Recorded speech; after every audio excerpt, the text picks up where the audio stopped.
Over the past several years, cybersecurity has only grown in importance, and we all need to continue to be diligent in our attention to it.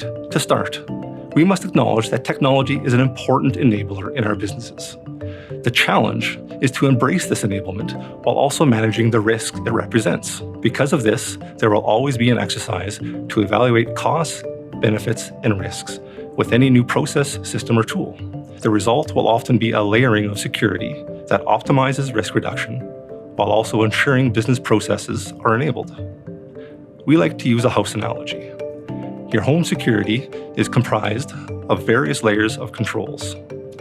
You may have a fence around your yard, a home security system, locks on your entrances, and other features that prevent or notify entrance into your house.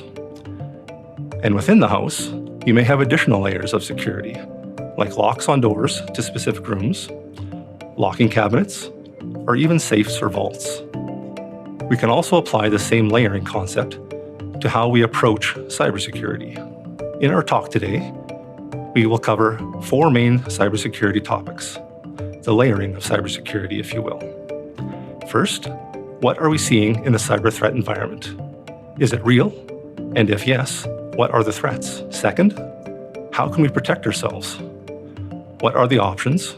And where do I start? Third, how can we protect our organization?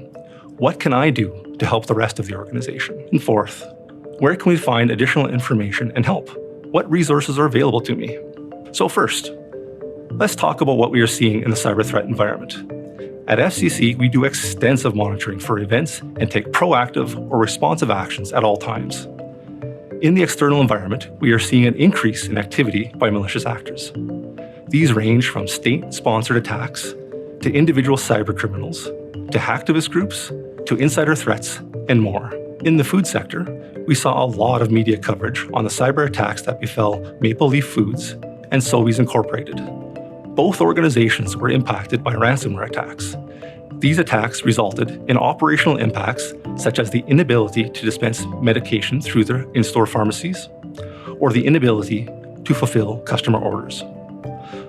So while on the surface, you might not think of these organizations as being targets for a cybersecurity attack, these very real and recent attacks tell us otherwise.